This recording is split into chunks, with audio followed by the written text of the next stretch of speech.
I came to London to join to my brother in his insurance business. And he just happened to have massage therapists renting out the bottom basement units.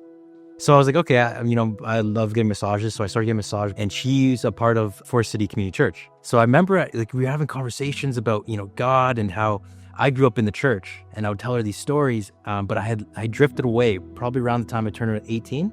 She knew I was into physical fitness, and we'd have these conversations about God. And I started to just realize that there has to be more out there. There has to be a God out there that exists. There's something more to this universe. It was such a funny coincidence where I told her, you know what? Yeah, I really I want to get back to the church, but I just don't know how and in a way that relates to me.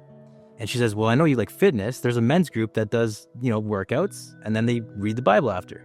They do a Bible study. I was like, okay, well, that's actually kind of peculiar. I'll check it out.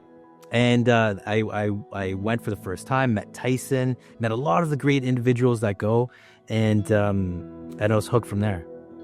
And then I realized the importance of physical fitness before you do a Bible workout is it removes that anxiety. Especially if you're getting together with a group of men that you don't know, maybe you don't know anybody there. If you're thinking about joining Forge for the first time, for example. But when you move, when you exert yourself, you remove that anxiety from yourself. And it allows you to kind of open up a lot more when it comes to reading the Bible and relating it to your life and thinking about these lessons and things that you can do better with your life. And I think that's really what it comes down to. Until you actually come and have that workout and sit down and go into the Bible study, you won't really realize how liberating that is and how much that puts you in a position to receive it all. Part of it is having a little bit of faith to show up to these things and giving it a chance, right? So if you are struggling to come to one of these events, I can say from my experience and everybody that I talk to that are there, they always end up leaving feeling much better than they came.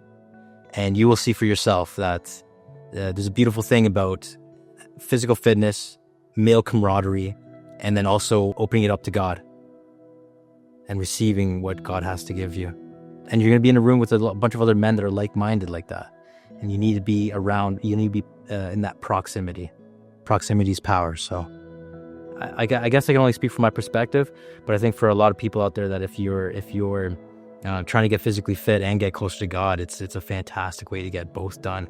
And it'll change your entire life in so many different ways. If you can get those two things done, spirituality and physical fitness, yeah, it's going to take you so far.